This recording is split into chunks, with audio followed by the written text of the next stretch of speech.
Tonight, the United States is flexing its military muscles as a powerful and urgent warning to Russia. Our senior international correspondent, Fred Pleitgen, is in Italy for us after getting exclusive access to the mission. Fred, you were on board as U.S. warships deployed to the Mediterranean. You're absolutely right, Wolf. And of course, all this comes after the Russians have been beefing up their presence in the Arctic, in the Black Sea, and very much in the Mediterranean Sea as well. And now the U.S. with its own show of force deploying 2 Nimitz-class aircraft carriers. Here's what we saw on board. Tonight, an exclusive look as the U.S. military sends a message of deterrence to Russia, moving 2 aircraft carriers to the Mediterranean, and in a rare move, bringing America's ambassador to Moscow, John Huntsman, on board. A clear signal to Russia. When you have 200,000 tons of diplomacy that is cruising in the Mediterranean, this is what I call diplomacy. This is forward deployed diplomacy. Nothing else needs to be said.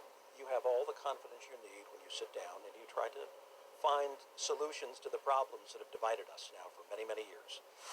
CNN was on board as the USS Abraham Lincoln and the John C. Stennis are going to conduct operations on a scale unseen here since 2016. Our senior leadership has mandated that our Navy become more lethal, more tactically proficient. It's very important in the era of competition that we're in. All this in an area where Russia is trying to expand its influence, deploying more warships and submarines with cruise missiles. The U.S. military is extremely concerned about Russia's increasingly strong military posture in this region. And with this deployment, America is making clear to Moscow that even as President Trump's associates claim there was nothing wrong with his campaign seeking information stolen by Russian military intelligence in the run-up to the 2016 election, the U.S. Navy is also assuring America's allies that it won't waver on commitments to protect against Russian aggression.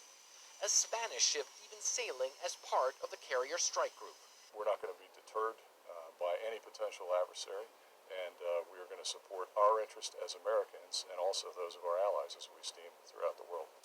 With Russia increasingly assertive in the entire northern Atlantic and Arctic region, the U.S. Navy is putting on its own show of force for the Kremlin to clearly see.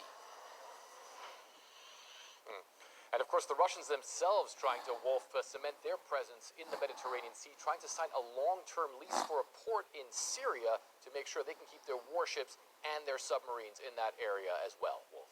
Lots of signals coming from the U.S. Fred Pleitgen, thanks for that exclusive report. Just